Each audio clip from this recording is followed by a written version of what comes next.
Почитувани гледачи, добро вечер во отвореното студио на Телевизија Нова.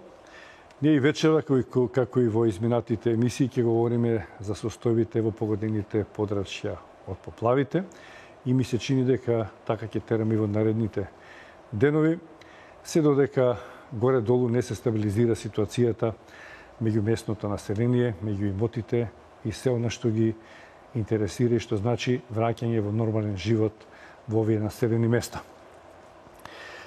До сега говоревме претежно од аспект на ангажманот на механизацијата, на пумпите, на генератори, кои што треба да создадат основни предуслови за враќање на нормален живот на граѓаните, на селаните. Но сега сакам да говориме за самите нив, за луѓето кои што живеат и треба да живеат онаму каде што е нивниот дом и имот. Ќе говориме за непосредната помош за нивното здравје и за тоа ги поканив вечера моите гости, примариус доктор Василаки Карабашев, шеф на брзата помош во Скопје. Добро вечер. Добро вечер. И господинот Саид Саити, генерален секретар на Црвениот крст на Република Македонија. Добро вечер. Значи, луѓето кои што се фронтмени во давање непосредна помош на луѓето, на граѓаните, не само на имотот, на куќите, на дворовите и на стоката. Доктор Карабашев, беше страшно невреме, изгубивме многу животи, но сега треба да се грижиме и за живите, за оние кои што треба да го продолжат својот живот. Таму има и млади, и стари, и хронично болни и така натаму. Овие луѓе се под физички стрес, под психички стрес. Како е вашата оценка, какво е состојбата на терен со здравието на граѓаните, непосредно бидејќи сте вие таму? Значи, кобната ноќ, сабота, бев и дежурен и бев сведок на немилата несреќа и трагедија што се случи поради поплавата. Во тој период, можам да кажам првично како се одвиваше настанот во кобната сабота, граѓаните што се побараа помош на овој телефонски број, ние излеговме во пресред. Меѓутоа, кога пристапивме на оној терен каде што требаше да интервенираме, сообраќајните коловози и патишта беа блокирани, полицијата забрануваше сообраќај нормално поради оштетувањата што и да не се случи поголема несреќа. Од безбедносни причини. Од безбедносни причини, апсолутно. За да се активираме, ние мобилизиравме уште 5 нови екипи. Постоечките 9 екипи што постоја истиот ден и уште 5 мобилни екипи ги мобилизиравме викајќи ги од дома. Нормално. За првиот ден За првиот ден. Да, саботата спрема неделата. Купно со 14 екипи да дадеме одговор и формиравме 3 прифатни центри, да ги наречам, со 3 мобилни екипи кои што беа стационирани на последна 45-ка. Оттаму добивавме инструкции, меѓутоа докаде што можеа нашите екипи да се движат, интервенираа. Понатака, значи не можеше да се нормално одвива сообраќајот. Имаше и луѓе што побараа помош во непристапниот дел, да го наречам. Активиравме една екипа која што со помош на теренски возила од армија на Македонија, беа вклучени и армија на Македонија и полиција. Стигнавме до некои места каде што беа непристапни. Понатака не се одеше и нашите екипи беа приморани буквално без возила, боси да продолжат до оние куќи кои што побараа помош. Одеа, да, апсолутно одеа. Можам да кажам дека целата организација беше под координација од страна на Министерство за здравство, здравствениот дом, управата, нашите екипи што беа. Првиот удар беше сработен беше и сликата. Да кажем еден податок дека во целокупниот период од 6, значи, ноќта, после 19-20 часот настанаа сите настани, 21 веќе до 23 веќе ние бевме мобилизирани повеќе екипи. Вкупно до денеска, да ви кажам податок, колку пати сме интервенирале на овој терен кој што е загрозен од поплавата. Вкупно до сега сме интервенирале вкупно во 234 интервенции сме направиле. 234. 234. Да, 234. Од тоа на лице место сме интервенирали и сме ги средиле, сме дале првична помош на пациентите на лице место, без транспорт, 159. Останатите, како што беа витално загрозени и посериозни случаи, извршивме транспорт санитетски до повисоките установи, ургентен клинички центар, 8 септември и градска општа болница Свети Наум, 55 транспорти направивме. Починати лица, констатирано смрт кај 20. Користам сега и прилика да им дадам сочувство на фамилијата за нивните губитоци на драгите членови од семејството. Во понатамошниот период на редната ноќ и вториот и третиот ден состојбата се нормално се подобруваше, меѓутоа се појавија проблеми на лица кои што беа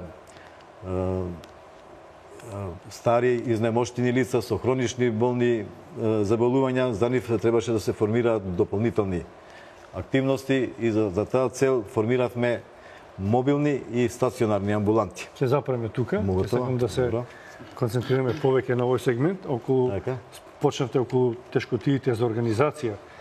Првите дени, претпоставувам, господине Синти, дека така беше за Црвениот крст. Не е лесно да се приде таму кај што е најнеопходно да се пружи првата помош. До сега дали сте малку поорганизирани, дали теренот е порасчистен за да може некако да се дојде и до вас, а и вие да пристапите поблиску до граѓаните? Добро, значи бевме сведоци на една природна катастрофа која по појавните облици беше многу специфична. Значи по последиците кои ги предизвика исто така. Значи беше присутен моментот на изненадување, моментот на шок, на нешто што апсолутно не можеше да се предвиди, дури и прогнозите, значи на временските прогнози не можеа да предвидат такво однесување на природата, би рекол во овој случај. И многу е логички, многу е за очекување да во такви ситуации моментот на изненадување ги предизвика своите ефекти во смисла на неможност од почеток да се добро организирате.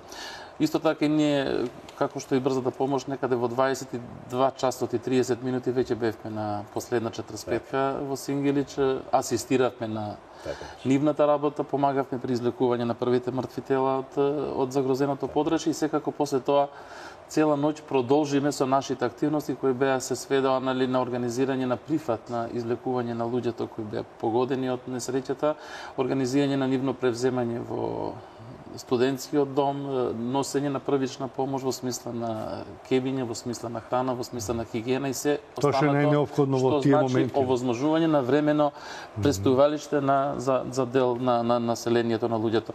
Немаше многу луѓе, некои 15-тина во првичниот момент. Наредниот ден веќе се појави потреба за зголемување на капацитетот за нивно сместување. Првиот ден така на тој начин се одвиваше. Навистина бевме сите шокирани кога утредента се соопшти бројката од 20-тина загинати луѓе. Тоа веќе беше оној момент на вистина кој кај сите нас предизвика една дополнителна емотивна, да речеме, емотивен момент и сето тоа не остана без одраз во понатамошното наше делување. Во ангажманот и во Црвениот крст на Република Македонија е организација која наназад години, барем 25 последни, е сведок и учесник во отстранување на последици на многу катастрофи кои ги предизвика природата и луѓето. Мислам дека оваа катастрофа е една од поспецифичните затоа што ни се случи внатре, многу близко, предизвика жртви за жал и секако се случи во една средина која е одраз на нашето живење со сите оние разлики во животот што ги поседуваме, но и сите оние работи кои не спојуваат. Сето тоа е едно ново искуство, беше еден нов предизвик за сите нас во Црвениот крст. Сметам дека веќе од вчера, од завчера навака се зоземавме максимално, ги воочивме првичните, можеби би рекол, пропусти во организацијата, се реорганизиравме на некој начин сите субјекти кои бевме и сме присутни на терен и мислам дека веќе некако одговорот за устранување на последиците ги поприема, влегува во посакување од колосек и мислам дека ги дава максималните ефекти.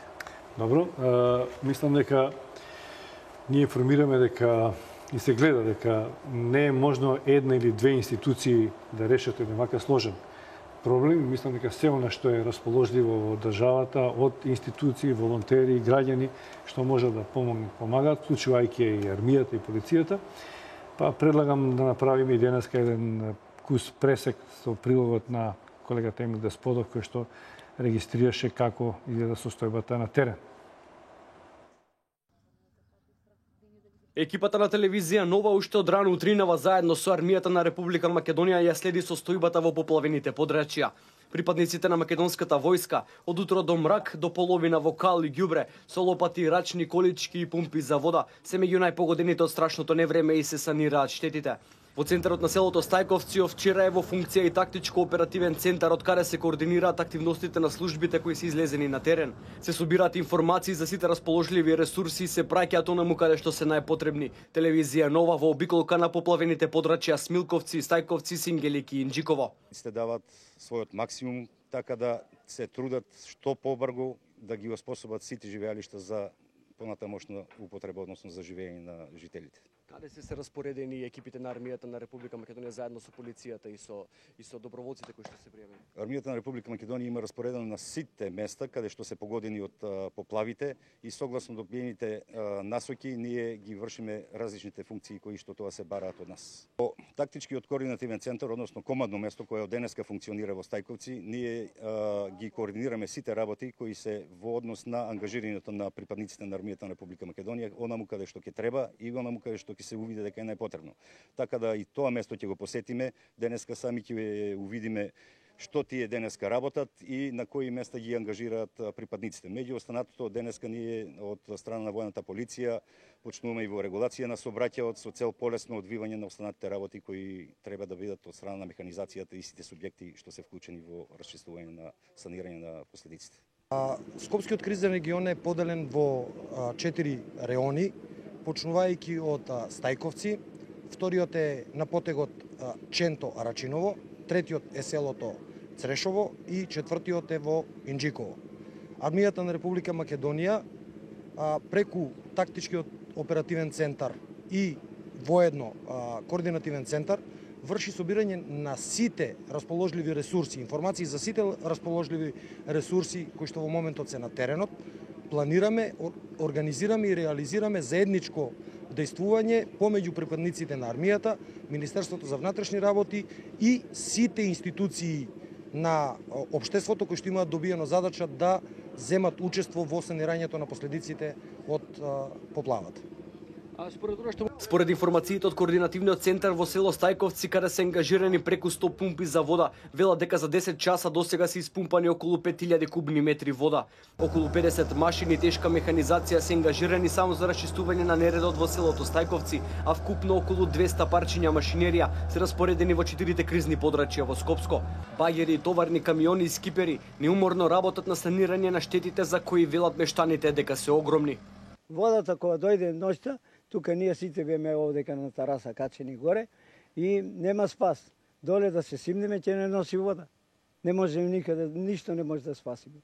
Када почна да врне, што да правим? Одеднаш на вратата стоим, када почна да бура, само вако малку го отвори, кад ме јурна намо, ја брго, удара, ветрот удара. Ја удара, ветрот удара, и колку го заклучи, отидо апчина, зиме ми побаѓава јапчиново да се качи горе и све се напуни цела куќа. И они целата ноќ се вуја, викам нема да доводите, голема сила, голема бура, викам коли е заглавени. Таму, тоа кога најдоде водата, пукна, таму проби прво. И се искочи ја што е работа. Кога дојдаме овде, вода, рикап овдека. И у куќа влезе вода, позади куќа, пред куќа овде се беше ршо. Овде од фолии, најлони, цевки, црева, се испомешано на двор. Едва очистим. Сега чекаме скипче да дојде да товараме ова камион ѓубре. Јавните предпријатија и голем број доброволци се излезени, сите институции меѓусебно се координираат и работат на терен. Вкупно 500 припадници на армијата на Република Македонија се распоредени во 4 кризни подрачја во Скопско, а уште 1000 луѓе дополнително од комунална хигиена, Македонија пат, македонски шуми и слично се на терен и се пружа помош на населението. И Црвениот крст со камиони и пакети со храна, вода и кевиња се меѓу населението и се распределуваат на сите куќи кои се поплавени во страшно.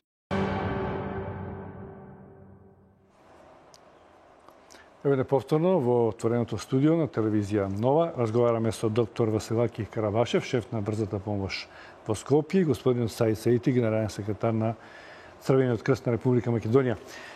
Доктор Карабашев, видовме армија, видовме механизација, видовме Црвениот крст, не ги видовме вашите екипи, ги споменавте, веројатно треба да се направи една репортажа и од тоа како оди интервенциите на теренот, но ве молам да ни довршите тоа што почнавте, колку има мобилни, колку стационарни, дали сте тие близко до граѓаните, далеко, може да стигнат до вас или ви одите до нив, така една генерална слика. Првиот ударен ден или бран да го наречем, моравме да се организираме, значи во оние регии кај што се достапни веќе, кај што се проводни и се формира, да ги наречам, стационарни амбуланти за потребите на граѓаните, за нивните здравствени проблеми, кои што можат да дојдат до нашите амбуланти и за оние граѓани кои што не се способни, се работи за категорија граѓани хронично болни, постари луѓе со хронични заболувања, требаше да се мисли за таа категорија на граѓани, за нив се формира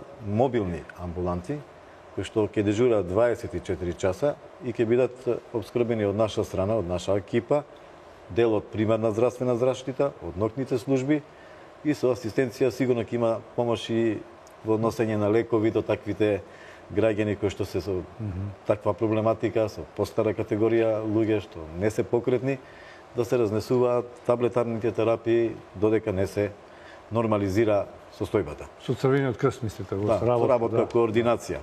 Во оние непристапни места, како што кажав, верувам дека веќе на телевизија кажа дека веќе е проводноста кон таквите места достапна, а оние места кај што се уште не е проводни, значи ние одиме со наши возила до каде што можеме со асистенција на единиците на Армија на Македонија, единиците на МВР, значи со соодветни возила и таквите граѓани ги здравствено згрижуваме. Колку мобилни екипи има? Колку луѓе се вклучени? Значи вклучени се колку стационарни? Вака сега, 2 амбуланти имаме, стационарни и мобилни. Кај се наоѓаат? Се наоѓаат во село Стајковци, кај основното училиште Кирил и Методија, во правец, народот познат во правец на џамијата, значи во тој правец.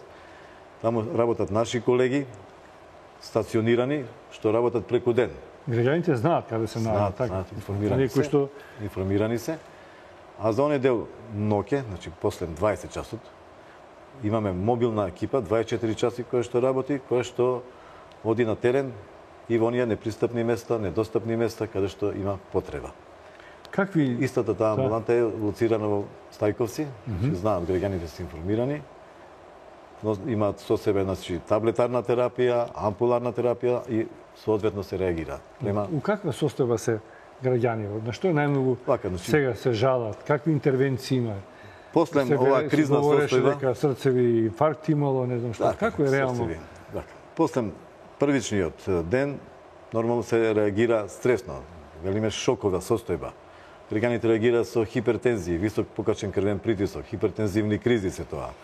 Други реагираат со шокови состојби, пропратени со неадекватни реакции, едни се во една фаза на агитираност, немирни, неадекватно реагираат, панично реагираат, други се во депресивна фаза, реагираат се индиферентни кон околината и тоа е еден вид неадекватна реакција.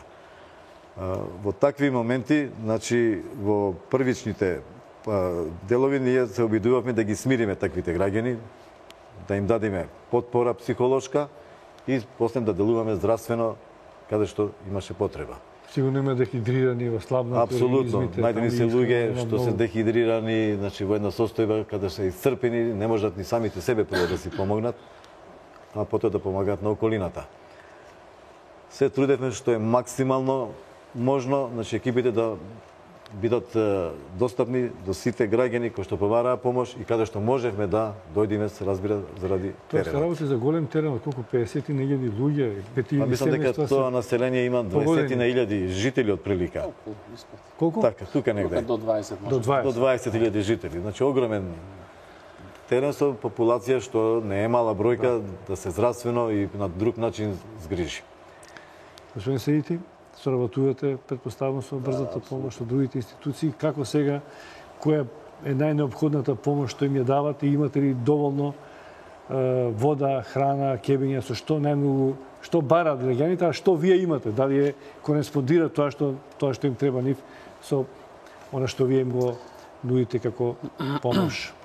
Добро, значи нашата организација последнава година, може година и пол, е во постојана приправност и во кондиција на делување, затоа што се уште трае на некој начин мигрантската криза, меѓутоа со намален интензитет.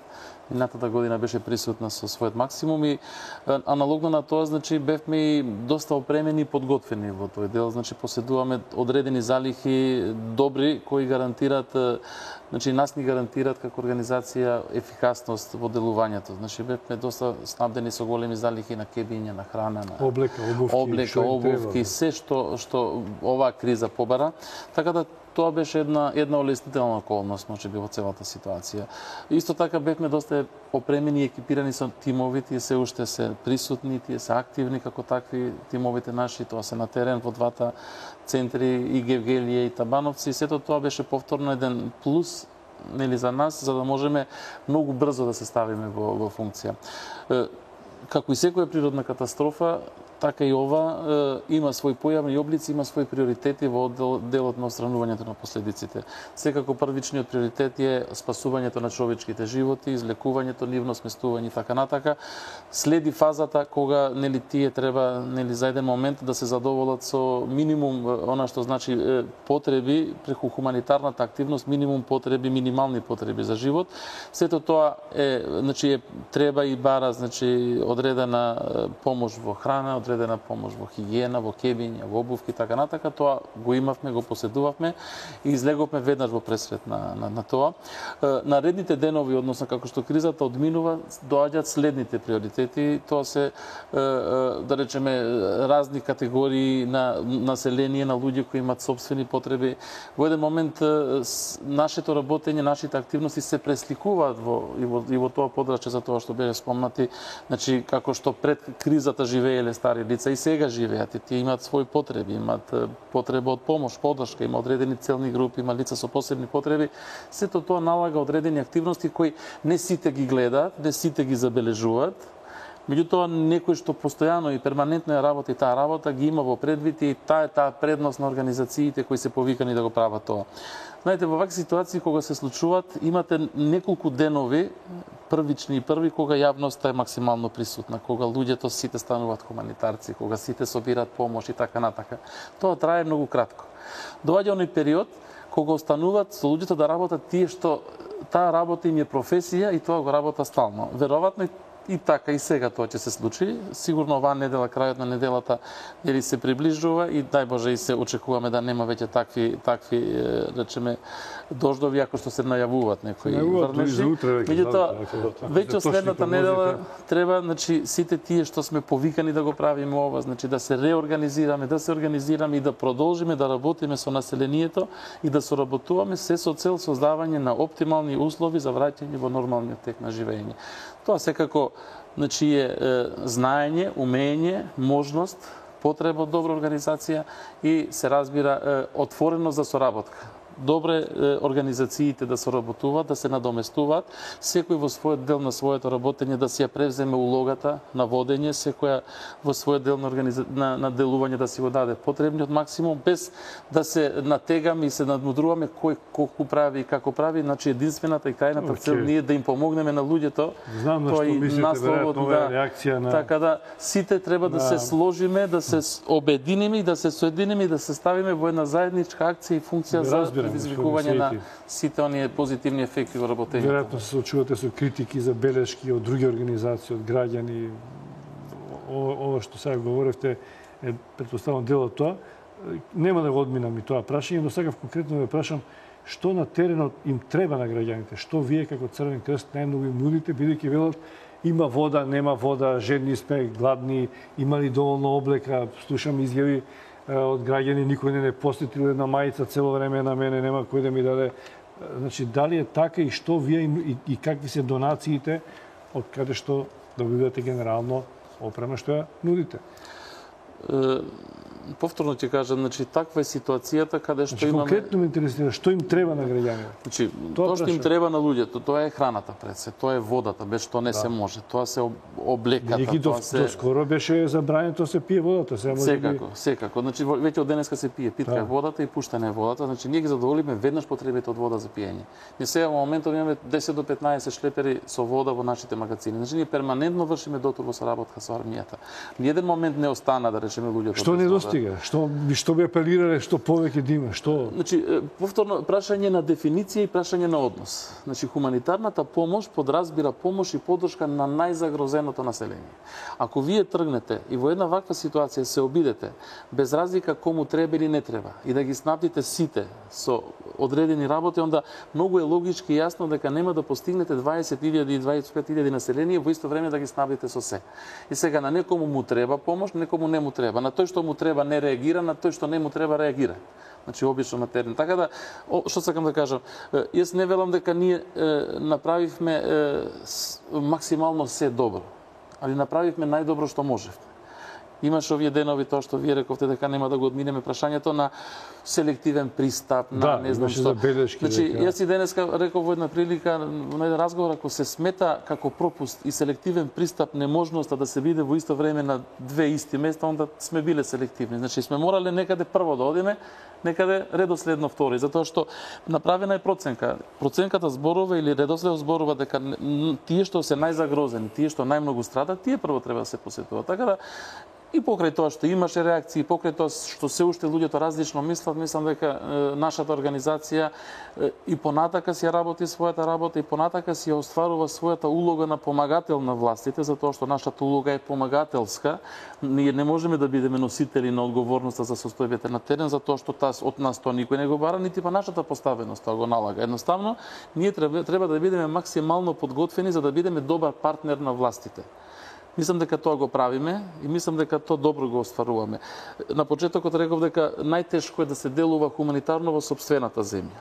Некаде надвор од државата може би ќе бидете поуспешен хуманитарец, али во сопствената земја или па во местото на живење најтешко да се биде хуманитарец, затоа што секогаш постои можност да се знаете, се познавате и некој ќе ве обвини дека помалку правите или повеќе правите. Меѓутоа, повторно задоволството мое е присутно затоа што нашата работа генерално е почитувана, е поддржувана и се оценува кај луѓето со позитивна висока оценка.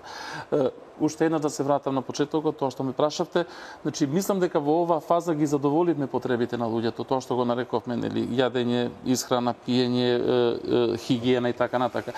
Сега доаѓа фазата, видовме од прилогот, останува калта, останува овакво кршот позади. Треба да се работи со луѓето, треба да се создадат услови, треба да им се овозможи покуштина, треба да им се овозможи облека и така натака. Се тоа нешто кои наредните денови ќе добијат своји приоритети, мислам дека полека ќе се задоволуваат со оглед на динамиката на обезбедување на хуманитарна помош од страна на нашата организација пред се и со оглед на, да речеме, резултатите од приливот што го добиваме како поддршка од граѓаните, како поддршка од фирмите, од компаниите, како прилив на парични средства на нашите телефонски броеви. Сето тоа е една добра можност да во едно рационално размислување и во рационално делување сето тоа да го претвориме во еден максимален ефект.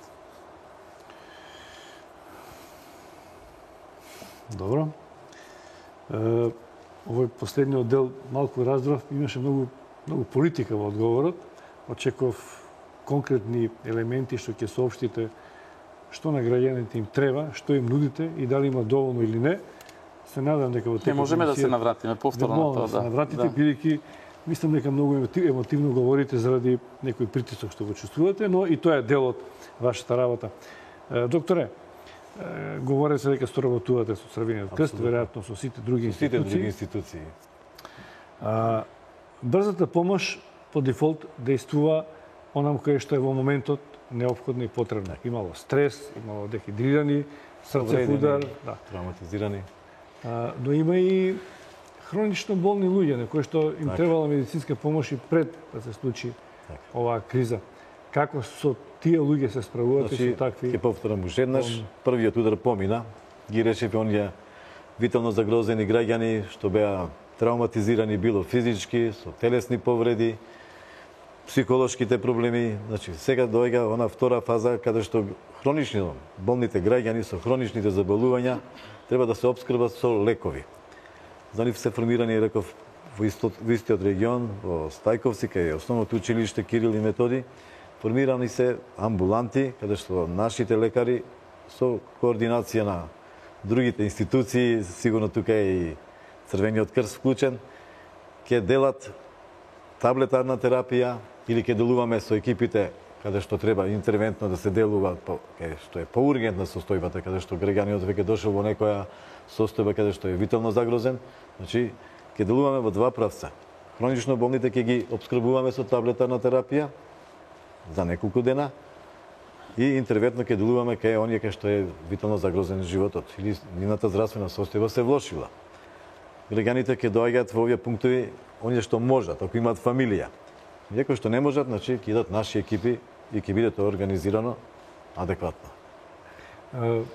Велите дека состојбата на терен е проодна, значи веќе граѓаните може да доаѓаат сами, да. И вашите возила се во функција на достава и на помош. Во оние регии кај што веќе сообраќајот нормално се одвива, апсолутно. Значи во оние делови кај што не може нашето возило да помине, идеме со асистенција со возила од Армија на Македонија.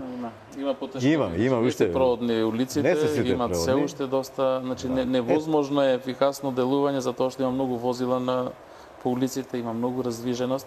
Од овие од механизацијата која што работи? Не знам, од населението. Од самото население. Значи, а затоа е апелот да не воз да сите таму. Значи, мислам дека и денеска веќе се размислува за некој режим на ограничено движење, барем наредните ден-два, затоа што е невозможно просто да се собере целиот шут и целата кал доколку не се овозможат по оптимални услови за делување на градежната механизација. И тоа треба што пред да се попорзно се направи, затоа што престои други опасности. Значи, топло е времето, докторот подобро го знае тоа сигурно. Епидемиолошки... Овие услови, значи, што се на терен, оваа кал, оваа мул, да речеме, може да предизвика лесно одредена епидемија. Можем и да додадам, за тоа докажете. Мислам дека може, тој дел треба да се има во предвид и веројатно властите го имаат во предвид. Сигурно да треба да се делува ефикасно овие ден-два, за да може да се постигнат.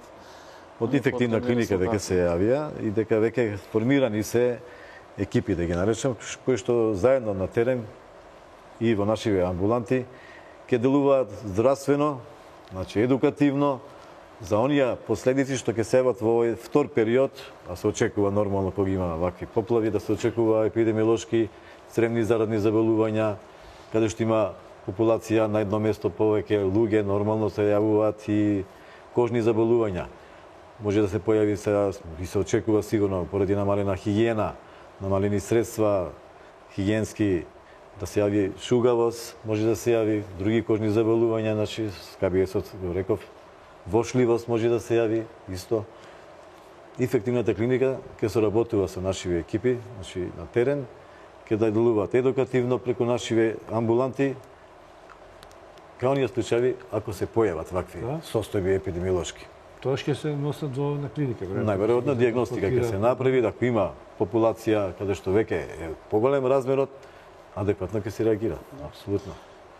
Да не настапи епидемија од поголем карактер, затоа денеска веќе попладнево почне одредени активности во делот на дезинфекцијата, значи одредени куќи, веќе денеска попладнево веќе започна војската со и населението, нели, беа доставени одредени средства од наша страна попладнево, така да куќите кои е водата извлечена, испумпана, кои се суви, веќе почна да се врши дезинфекција. Каков вид на дезинфекција се прави? Тоа и дезинфекција, дератизација од... Сега дезинфекција, мислам дека се прави. Првично, после се врши дератизација. Тоа подобро го знае. Не, тоа епидемиолозите да го знаат најдобро. Со дизентал, со она што е, нели... Прво со хемиски средства се се прави. Прска, терено се, околината се прска, тоа е првично. После се врши дератизација, дезинсекција. Тоа е добро, штом почна да се врши дезинфекцијата, тоа е добро. Значи, знак дека одиме кон подобро. Едукацијата е важна, но колку вака граѓани имаат таму време да слушаат, мисле, чини многу се концентрирани на имотите, на преживување. А важно е да не се погреши во овој момент, да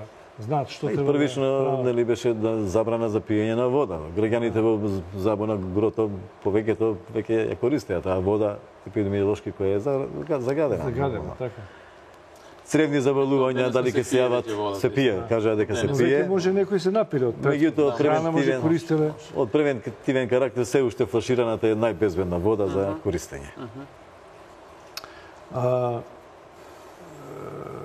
Вие соработувате, да речеме, на начин медицинска, бидејќи има таму многу повредени, веројатно, луѓе во овие случаи, и од самите мештани, но и од луѓето што им помагаат, од војниците, од луѓето што работат на терен.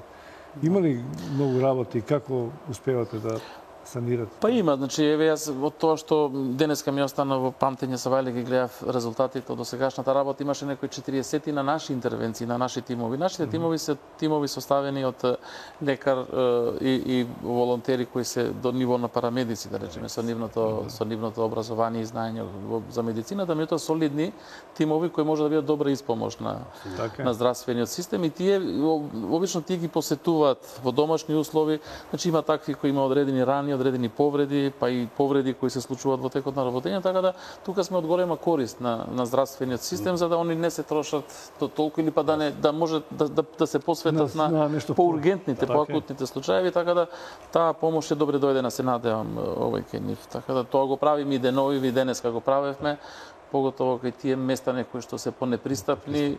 Да речеме, знаете, и кога се случуваат убави и лоши работи, највнимание големо се посветува на центрите, на таму кај што се настаните случуваат. Обично се заборава периферијата. Се ние сите делуваме во Стајковци, во Сингелич. На 45-ка. На 45-ка, ама никој не му текнува да речеме за не знам селата од Брњаци, овие понатака што се кажа, има помалку штетување, ама има потреба. И сега ние како Црвен крст, значи не делуваме само во Стајковци, не делуваме само во Сингелич, него одиме и во Брњаци, во Црешево и сите оние. Па мора така да се однесуваме. Ние да речеме вчера ги посетивме и одредени граѓани во Шутка, одредени во Лисиче, во Драчево интервениравме и така натака. Меѓутоа, нити па тоа го имаме потреба до толку да го ширеме, нити па некому да му објасни. Луѓето таму да знаат. Значи добија хуманитарна помош и во Арчиново, и во Брњарци, и во Шутка, и во Ѓорче Петров добија неколку семејства. Утре треба во Дижонска Серава да се посетат, направени се концерти. Во петок одиме во Тетово, вршиме дистрибуција затоа што имаше одредени. Значи затоа не случајно реков на почетокот, има организации кои се повикани, должни да го прават. Тоа има организации кои се појавуваат одредено време и исчезнуваат. Така да ние не можеме неодговорно да се однесуваме. Сепак сме одговорна организација и со традиција и со мината. Со голема традиција, Црвениот крст не е од вчера. Така, и нема тука пропустите не се дозволени до таа мера да искуството се стекнува од секоја година, нели, со разни кризи. За жал, нели, на лоши ситуации. Ние денес имавме 80 луѓе на терен ангажирано. Значи, секој ден. Значи, од 50 до 80. Тоа се постојано присутни на терен. Имаме дополнително уште толку во нашите магазини кои пакуваат. И замислете, деновиве се врши дистрибуција на 7000 оброци дневно. 7000 оброци дневно. Сета таа дистрибуција прави Црвен крст на Република Македонија со логистичка поддршка во одредени делови на армијата. Таков беше заклучокот на владата. Значи да подготвите вие 7000 оброци за еден ден и да ги доставите во 14 часот на неколку локации, тоа не е мала работа. За каков вид на храна станува збор? Зависи од донаторот. Зависи од донаторот, да. Значи делот храната доаѓа од Министерството за здравство, од нивната кујна која се подготвува за болните и тоа е онаа храна која за нив се дава. Значи ама капацитетот треба изголемен таму. Веројатно. Значи они во денот испорачуваат 1000 до 1500 оброци. Сега е 7000. Сигурно. Има одредена количина кои ги обезбедува владата на Република Македонија и има количина која ги обезбедува Црвен крст на Република Македонија. И тоа ни е поделена храна, како значи исто и ние обезбедуваме од наши пакети, од наши резерви, од секако, значи секој од своји средства и од своји буџети. И сето тоа прави 7000 оброци кои се делат на повеќе локации во исто време. Тоа го прават тимови на Црвениот крст со возила. Ние во моментот имаме околу 15 возила логистика на терен која се движат нон-стоп, значи нешто носат, нешто зимат, нешто прават, така да сето тоа е една огромна организација. Вака навидум не го гледате тоа на едно место, меѓутоа кога ќе го видите дневниот распоред ќе видите некој, не знам сега да речем, тополобор, бидејќи се треба па и садови, треба тоа малку усложнува ситуацијата. Веројатно ова се адаптирани на дадени ситуации кои што со оглед дека таму се уште нема електрична енергија, со оглед дека немаше вода и не е баш најадекватно и најсоодветно да се служи овој тополоброк и да се чај, дали има некои такви ситуации? Добро, времето е такво што чајот не е баш приоритет и на прво место, лето е, иначе напитоците од супа, не знам, ту супа, вода, сокови, тоа секако дека е присутно и го правиме, така да. Господин Сејти, уште едно прашање за вас. Рековте вие сте со традиција сериозна организација, но она што гледаме на терен и досега постојат и други невладини хуманитарни организации. Генерално се знаете, соработувате со нив или паралелно им давате помош на другите? ние сме свесни за нашата позиција и кога некој човек е свесен за вредноста своја, онда нема проблем да соработува со другите. Ние апсолутно сме соработнички настроени и апсолутно знаеме да се однесуваме нели во вакви ситуации. Секогаш мислиме на тоа дека резервите и ресурсите се нешто што треба да се чува и треба да се внимава со трошењето. Било да е тоа материјално, било да е тоа физичка сила, било да е тоа логистичка подршка. Значи, секогаш сме настроени да подадеме рака, нели, на сличните на нас или на тие што барем слични по работа, па и зошто и да не е по организација, ние не претендираме да сме совршени најдобри во оваа држава. Сметаме дека добро си работиме работата, дали најдобро ја работиме други кажуваат, во зависност од тоа какви услуги добиваат од нас, колку брзо ја добиваат и така натака. Значи, јас не гледам некои организации со име и презиме деновиве. Значи како што беа за мигрантската, за бегалската криза на границата. Може има, јас не сум ги видел. Може има. Има граѓански иницијативи кои се добре дојдени. Апсолутно добре дојдени. Имаше едно лошо тумачење завчера.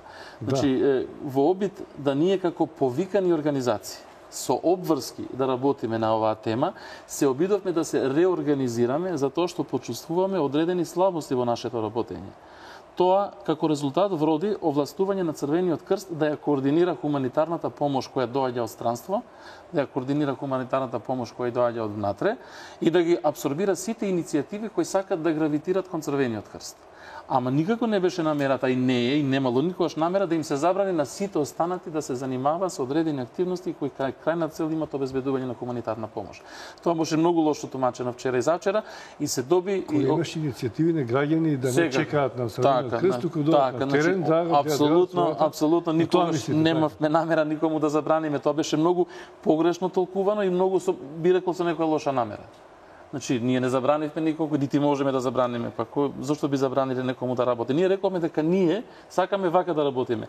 Рековме дека пунктовите што ги имаме на терен не ни се најефикасни, се реорганизираме од 3 правиме 2, од дистрибутивни, односно од прифатни пунктови на терен ги претвараме само во дистрибутивни, а прифатот го правиме во нашите централни магазини и немаше што имаше лошо во тоа, ако со тоа направивме подобра организација на работата. Значи никому не забранивме.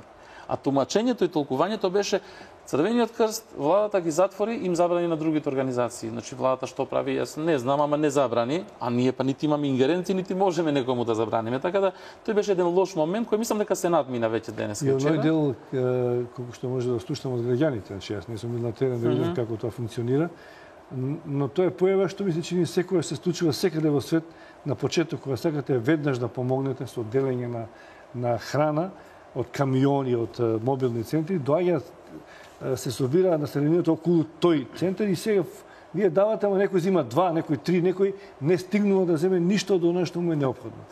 И затоа е битно да се реорганизирате, веројатно и вие, за да... Поради тоа. А сега тоа е па тешко, треба после војната бончиња, точкици за секој да добие подеднакво. Ние тоа брзо го направивме. Ние вториот ден видовме дека ни е потребна реорганизација и преминавме на принципот домашно, односно амбулантна дистрибуција. Тоа значи возило, волонтери и одење до секој дом.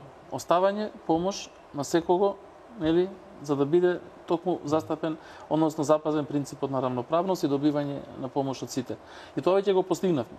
И вчера, и денеска, значи тоа го правиме и тоа веќе вродува со големи позитивни ефекти, затоа што навистина првиот ден значи, имаше ситуации каде исти луѓе доаѓаат повеќе пати, немате ви евиденција, некој е појак, некој е посилен, некој е поарогантен, некој е погласен, така да сето тоа значи правеше одредени проблеми и затоа велам ја направивме реорганизацијата и покрај тоа што таа реорганизација бараше повеќе човечки ресурси, бараше поголема логистичка подршка, меѓутоа не е во прашање логистичката подршка и човечките ресурси, кога се во прашање човечките животи. Така. Значи ние едноставно стигнавме и стигаме до сите. Сега и одиме и ги посетуваме од куќа во куќа и им оставаме на сите исто и сите исто добиваат од нас.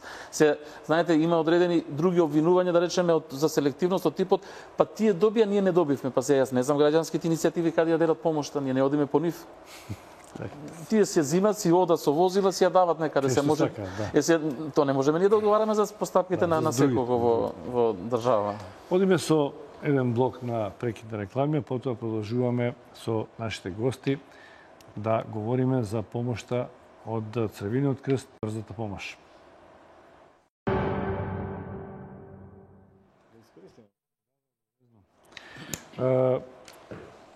Докторе Карабашев, ми се чини за успешно действување на Црвениот крст во дистрибуцијата на тоа што го работи, колку што гледаме, тие се опремени со возила. Не знам дали е таков случајот и со вас. Баш добро прашање. Како стигате до секоја куќа каде што треба?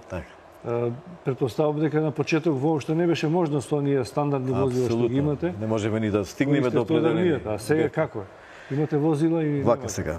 Две возила во текот на интервенциите. Па пешки одевме првиот ден. Бевме приморани да одиме пешки. Само да се појде вас. Треба болните се пренесат. Апсолутно. Значи, за да бидеме поефикасни. Не би сакал ваков настан да имаме уште еднаш. Меѓутоа, природна катастрофа е природна катастрофа, виша сила. Да не дојде до вакви моменти, пожелно е да се мисли на екипите и на итната медицинска помош да се снабди со поголем број на возила. Значи, возниот парк да се зголеми. Да се подобри технички опременоста на брзата помош и да се мисли на адекватни униформи за екипите што работат на терен, да бидат опремени, значи, комплетно и заштитени.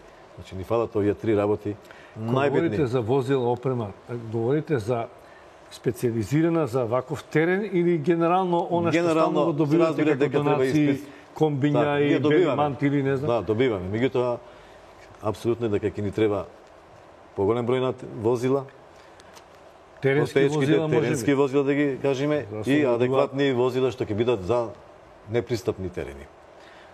Да бидат опремени екипите да одат и на такви непристапни места. Да бидат, значи, опремени со адекватна опрема.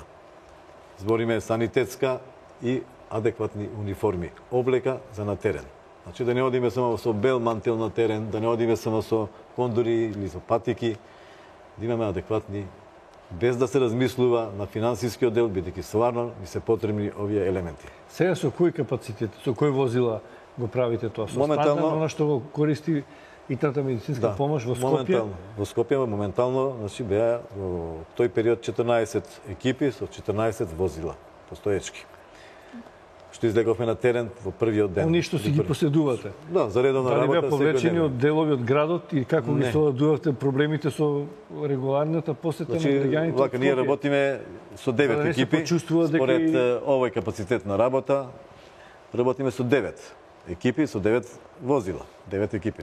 9 интервентни мобилни екипи за интервенција. Во текот на настанот мобилизиравме уште 5. Значи, вкупно можеме да 14. 14 постоечки наши.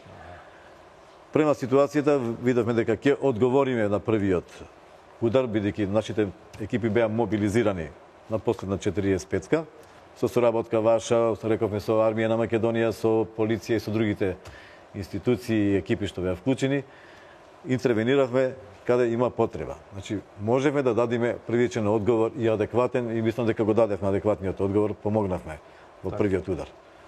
Веќе во вториот веќе се јавуваат исто поголем број на интервенции,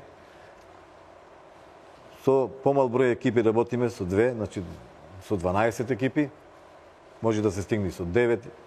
Зборам, значи, да не би дошло до вакви, поради интервенција на непогоден терен, возилава се технички неисправни.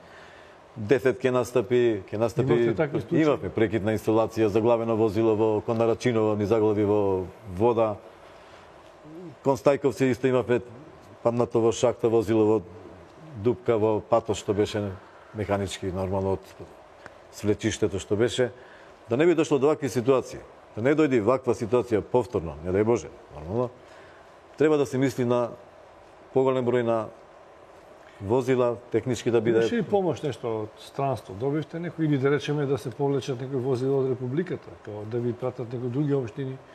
Или се снајдовте со... Се снајдовме, првиот удар помина, сега е полесно, нормално. Да, бидејќи сега и пристапот е... Пристапот е веќе до нашите граѓани, достапноста е подобра, проводноста на патиштата е проводна. Немаше потреба од ангажирање на додатни екипи од страна. Поради непроводноста на патиштава, затоа беше. Да. Докторе, дали имате навика да, освен итна медицинска помош, она што се нарекува домашна посета, таму каде што веќе сте интервенирале. Значи, дали повторно правите увид во каква ситуација се граѓаните каде што сте интервенирале, бидејќи тоа негдека еднократно, но некаде се бара интервенција и понатаму. Тоа ги зголемува вашиот значи потенцијалот на капацитетите да се ангажира и таму. Апсолутно дека зависи од случај до случај, не? Значи апсолутно мислиме и на оној дел каде што има хронично болни, одложен тип на или каде што се интервенирале, или каде што веќе интервениравме, апсолутно тоа се ургентни случаеви, ако можеме да го решиме апсолутно пациентот случајот да го решиме на лице место, го решаваме со давање на совет. Оние кои што се ургентно, значи витално загрозени, ги транспортираме до ургентните центри, реков повисока установа. Хронично болните им даваме терапија, им препишуваме. Соодветна доволно соодветна терапија им даваме спрема. Имате, мислам, дали имаме, меѓутоа не можеме да ја дадеме на еден пациент целосно целата терапија, ја даваме парцијално, додека има потреба 2-3 дена, ако не може да се снабди од X причини, поради фамилиарни причини, неподвижност или нема членови од фамилијата кои ќе се ангажираат за таа хронична таблетарна терапија, апсолутно со соработка со Црвениот крст и со други екипи носиме таблетарна терапија и до таквите граѓани. Оние што се редовно диабетичари кои што барат диабетичари, хронично болни, непокретни болни, болни од карцином кои што се во терминална фаза, кои што нормално лежат цело време во кревет, се сместени. Сепак се мисли на таквите категорија на граѓани со такви заболувања. Вие немате проблеми со возила, со снабденост? Сега сте опремени доволно? Па да, значи немаме проблем со возниот парк. Ние успеавме од мигрантскава криза, да речеме, која е зад нас, се надевам веќе сега во онај поголемиот интензитет, со еден умешен однос кон нештата и со умешно совладување, односно трошење на средствата кои ни беа на располагање, успеавме да го обновиме комплетно возниот парк на Црвен крст на Македонија. И сега некаде поседуваме околу 17 нови возила кои се специјални, значи воглавно тоа се джипови, тоа се камиони нови, тоа се од каде ги добивате? Па добро, знаете, ние сме зборували кај вас. Тоа прашање ми треба. Има разлика помеѓу начинот на финансирање на организации како што сме ние и начинот на финансирање на брзата помош, која е дел од здравствениот државен систем. И секако фондовите од кои влечеме средства не ни се исти. Значи, нашите фондови се состојат воглавном во рамките на Меѓународната федерација на Црвениот крст и на Црвената полумесечина, каде ние сме членка, и во билатералната соработка што ја остваруваме со другите национални друштва на Црвените крстови, така да воглавном на тој начин ги обезбедуваме средствата. Ова што го обезбедивме минатата година беше во рамките на така наречениот апел, кој подразбира обезбедување на одредена сума на пари за спроведување на активностите на терен. Во рамките на тој апел, освен основните компоненти кои се однесуваат на помош и поддршка на мигрантите, беше ставена и компонентата за логистичка поддршка која се состои во обезбедување на возила и на се пропратно кој овозможува поефикасно остварување на мисијата. Така да во рамките на тој апел беа предвидени тие да речеме возила. Дополнително нашата организација набави со сопствени средства уште 15 на нови возила од типот Fiat Doblok, така да тоа е еден солиден потенцијал кој покажува овие денови дека врши работа. Ние денеска навистина имавме се ставено во функција, и мали и големи возила. Кога имате и луѓе, кога имате и возила и кога се тие нови, онда работата оди малку подобро и навистина тоа е добро планирање, да речем. Ја не велам дека луѓето од брзата помош не се добри планери, меѓутоа треба да се искористи можноста. Нас ни се укажа можноста, ја искористивме и се покажува дека тоа е повторно во функција на луѓето. Значи секогаш треба да се направи. Овој регион каде што действувате и како итна медицинска помош и како Црвен крст е етнички, хетероген и религиски. Како се снаоѓаат граѓаните и како вие се справувате со таа разлика и во храната, и во действувањето, во пристапот? Има ли некои разлики? Дали мислам, сите сме граѓани исто, но дали можеби ја споменавте Црвената полумесечина, дали тие се појавуваат на терен, дали действувате во име на сите, дали се хасап стандарди, се во детали не навлегувам, но можеби вие може повеќе да кажете. Дали се чувствува тоа на терен или не? Кога се случуваат вакви елементарни непогоди, тоаш некако болката е иста, и кај сите исто боли. Значи, без разлика каде припаѓа и кому припаѓа, тоа е основното нешто од кое треба да се тргне. Секако овие моменти се добар предизвик за сите, поготово за организацијата како што е нашата, која има декларирани принципи на делување, во смисла на непристрасност, во смисла на хуманост, во смисла на третирање на рамноправно на луѓето, и ова е добра можност да се тестираат пораките и содржината на принципите, да видиме ние како организација која ги декларираме тие принципи за делување, колку во праксата можеме да ги примениме и да бидеме доследни. Се покажува дека во висок степен можеме да бидеме доследни, затоа што очигледно, ако се работи перманентно со луѓето, онда ќе успеете да им објасните кои сте вие и што работите. Секако дека се разликите присутни, не само во оваа прилика, него и секој ден и на улица, ако излезете, разлика ќе најдете помеѓу луѓето и сигурно ќе се разликуваме по нешто, меѓутоа нештото да е надминливо и минливо. И во оваа ситуација, значи, немаме ние некои проблеми и потешкоти, кога ме прашувате за видот на хуманитарната помош. И тие да не почувствуваат дека се дискриминирани едните или другите.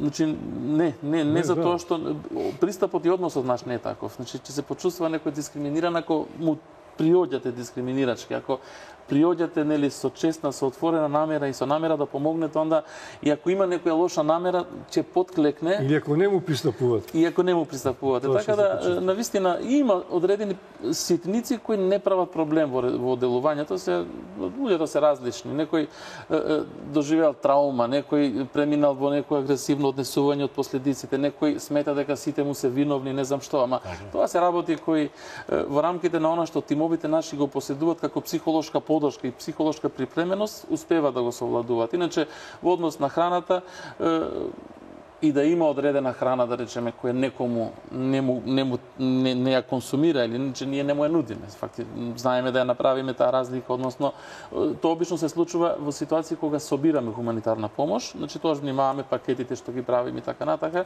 за да не навредиме некого, за да не мисли некој дека намерно му го нудиме. Иначе, обично гледаме и се трудиме да тоа што го нудиме да биде прифатливо за сите и мислам дека во тоа и се успева. Наредните денови ние сериозно се подготвуваме да се патиме во костец со сите оние предизвици кои сега ќе произлезат. Во меѓувреме подготвуваме нова апликација за подршка меѓународна, повторно во рамките на Меѓународниот црвен крст. Таа ќе биде во висина од 400 до 500.000 франци.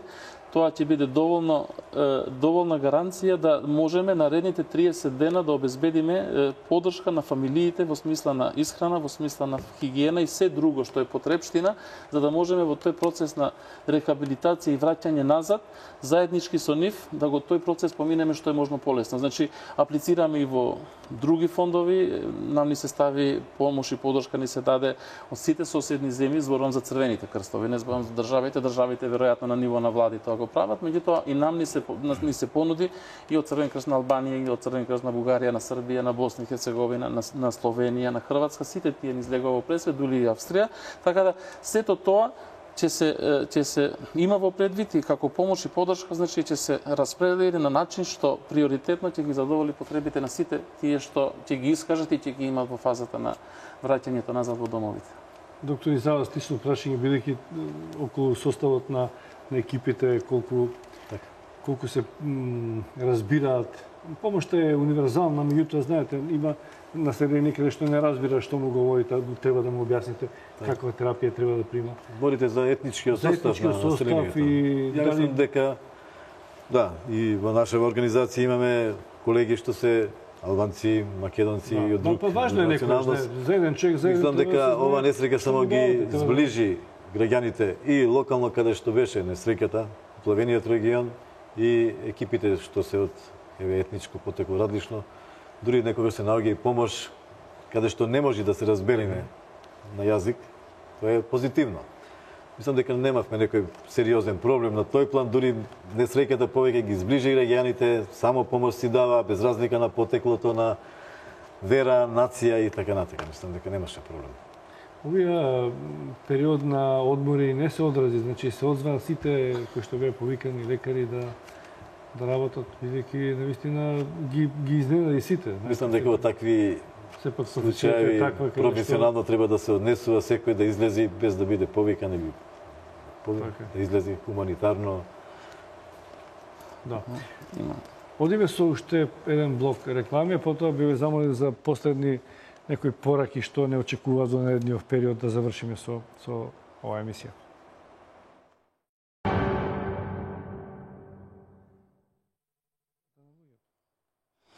Еве сме при крај со отвореното студио. Докторе, како мислите и кога мислите дека горе-доле вашата активност таму ќе се намали од 234 интервенции? Веројатно зависи и состојбата на теренот. Како очекувате тоа да се намалува и да се нормализира животот? Здравствениот живот? Верувам дека со активностите на другите структури, значи патната мрежа е веќе подобрена, дезинфекцијата што се прави, тоа е подобар показател. Едукативните програми што ги даваат кон населението како да се однесуваат во вакви ситуации. Верувам дека бројот на интервенции од наша страна, од здравствениот дел, би требало да се се повеќе и повеќе намалува. Верувам дека состојбата ќе се стабилизира во секој нареден период. Се очекуваат сигурно други појави од епидемиолошки карактер и дека ќе се делува моментално према ситуација. Ќе останете таму уште некој време, додека нема ситуација коректна, средена до некаде, се разбира, не може наедна свет да се среди вакви состојби. Значи, граѓаните може да сметат на вашата помош до крај. Апсолутно, додека можеме, ќе бидеме присутни. Додека има потреба. Сеити?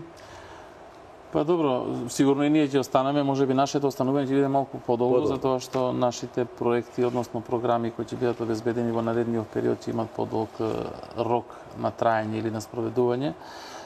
Очекуваме поддршката за нашата апликација што ќе ја поднесеме на каква активност мислите?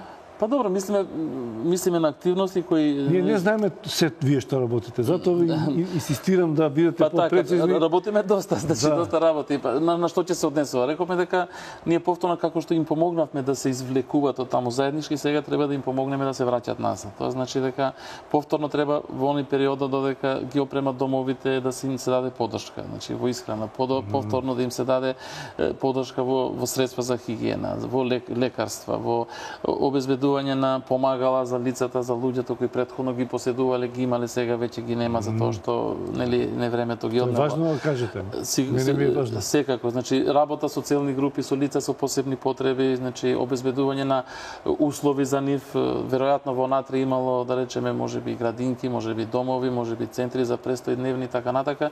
Ние се надеваме дури во тоа што ќе го работиме идниот период дека во понудата, односно во апликацијата што ќе ја направиме, ќе добиеме поддршка во еден дел да интервенираме во домовите, во смисла на санација, ќе одбереме одредени социјални случаеви, значи апсолутно немоќни, кои 10 до 15 во целото погодено подрачје, каде што ќе се впуштиме во амбиција да изградиме куќи и да им изградиме домови и така натака, значи да спроведеме преку нашите волонтери, нашите форми на делување, активности во смисла на мобилизација на фондови за одредени повторно случаеви кои ќе бидат детектирани. Така да ние очекуваме таму веројатно да останеме до крајот на годината, за да можеме нели непосредно со луѓето да работиме на психолошка поддршка за тоа што имате луѓето изгубиле се. Значи цел живот создавал. Јас имам познани таму во тој крај како што веројатно сите ние имаме.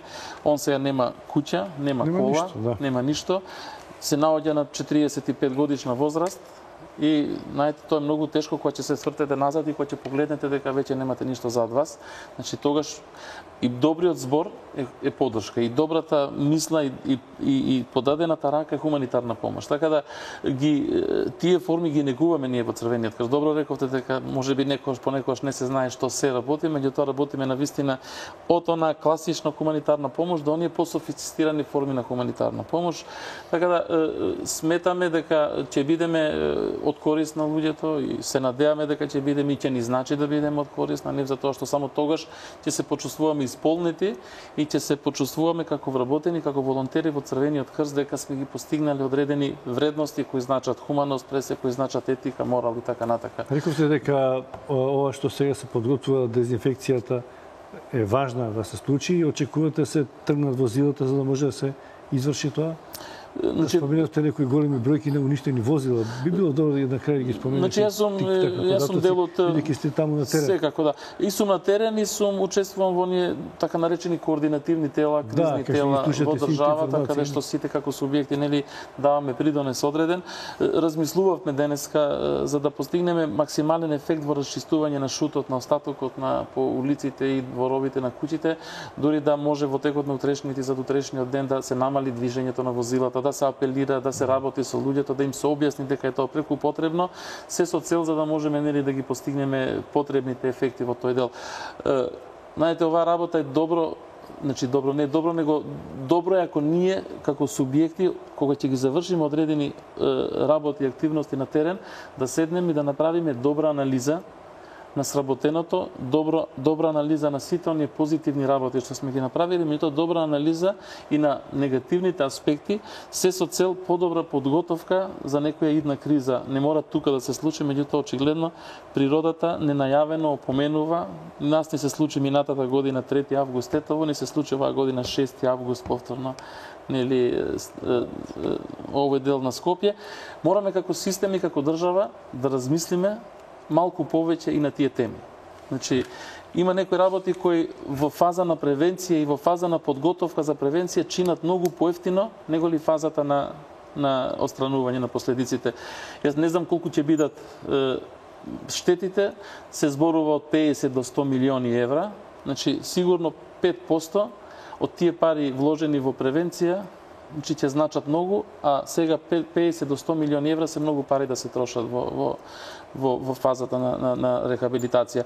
Има доста оштетени возила. Значи проценките беа дека би биле 400 или 500, неверојатно ќе бидат многу повеќе. Значи сето тоа повлекува трошок и така натака. Затоа е добро, значи во рамките на нашите одговорности, во рамките на нашите можности за придонес кон подобрување на нештата, да седнеме, да направиме добра анализа, да донесеме одреден план кој долгорочно ќе го спроведуваме со крајна цел да ги подобриме перформансите на нашиот систем за кризен менеджмент. Дефинитивно подобрувањето на перформансите и можностите и капацитетите на системот за кризен менеджмент вродува со поголеми и подобри резултати на крај. Благодарам што бевте гости во отвореното студио, на информациите што ги дадовте, на ангажманот што го правите. Благодарам во името на граѓаните, жителите на овие погодени подраши и на сите граѓани на Македонија. Колку сте вие по-подготвени, по-спремни како организации, институции, толку сме ние по-безбедни, по-сигурни како ваши корисници. Благодарам уште еднаш, вам почитувани гледачи, ви благодарам на вниманието, останете со програмата на телевизија Нова.